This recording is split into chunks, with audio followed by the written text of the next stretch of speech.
நாடு முழுவதும் வழங்கப்படக்கூடிய இலவச திட்டங்கள் பெரும் வருத்தத்தை அளிப்பதாக உச்சநீதிமன்ற தலைமை நீதிபதி சூரியகாந்த் அதிருப்தி தெரிவித்தார்.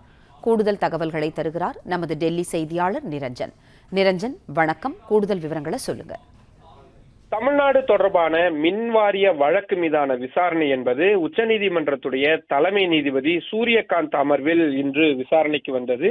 அப்போது தமிழ்நாடு அரசு சார்பாக மூத்த வழக்கறிஞர்கள் வில்சன், சுப்பிரமணியன் ஆகியோர் ஆஜராகியிருந்தார்கள்.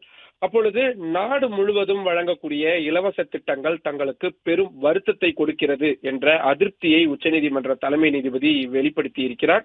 இலவச மின்சாரம் என்பதை தமிழ்நாடு உள்ளிட்ட அனைத்து மாநிலங்களும் பெரிய அளவில் கொடுத்து வருகிறீர்கள். மின்சார கட்டணம் செலுத்துவதற்கு வசதி உள்ளவர்கள் கூட இலவச மின்சாரத்தை பெற்று வருகிறார்கள். ஆனால் இதற்கான பணத்தை அரசுதான் அதனுடைய கஜானாவிலிருந்து எடுத்து செலவு செய்கிறது. இந்த பணத்தை வைத்து நீங்கள் பள்ளிக்கூடங்கள், கல்லூரிகள் உள்ளிட்டவற்றை கட்டி உண்மையான ஏழைகளுக்கு பலன்களை கொடுக்க முடியும் எனவும் உச்சநீதிமன்ற தலைமை நீதிபதி தனது கருத்தாக கூறியிருக்கிறார்.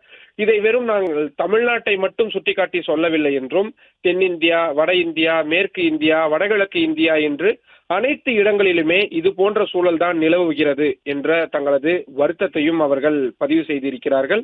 இலவச ஸ்கூட்டி வழங்குகிறோம், இலவசமாக அது வழங்குகிறோம், இது வழங்குகிறோம் என அனைத்தையும் இலவசம் இலவசம் என்று கொடுக்கிறீர்கள். இதற்கு பதிலாக தரமான சாலைகளை அமைத்து கொடுத்தீர்கள் என்றால் அனைவரும் பலன் பெறுவார்கள் என்றும் தலைமை நீதிபதி தனது கருத்தை கூறியிருக்கிறார். பிறகு மீண்டும் நான் தமிழ்நாட்டை பற்றி மட்டும் பேசவில்லை, நாடு முழுவதும் இத்தகைய பிரச்சனைகள் இருக்கிறது எனவும் தலைமை நீதிபதி சுட்டிக்காட்டினார். சமூக நீதி என்ற அடிப்படையில் வைத்துதான் இலவச திட்டங்களை வழங்குகிறோம் என அரசுகள் சொல்கிறீர்கள். ஆனால் 3 வேளை உணவும், இலவச பேருந்து, இலவச சைக்கிள், இலவச ஸ்கூட்டர் என அனைத்தையும் இலவசமாக கொடுத்து விட்டீர்கள் என்றால் பிறகு மக்கள் எதற்காக வேலைக்கு செல்ல வேண்டும் என்ற ஒரு கேள்வியும் அவர் எழுப்பியிருக்கிறார்.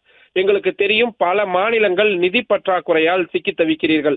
ஆனாலும் கூட தேர்தல் அரசியலை மனதில் வைத்துக் கொண்டு அரசியல் கட்சிகள் இவ்வாறு செய்கிறீர்கள் எனவும் உச்சநீதிமன்ற தலைமை நீதிபதி தனது அதிருப்தியை வெளிப்படையாகவே வெளிப்படுத்தியிருக்கிறார்.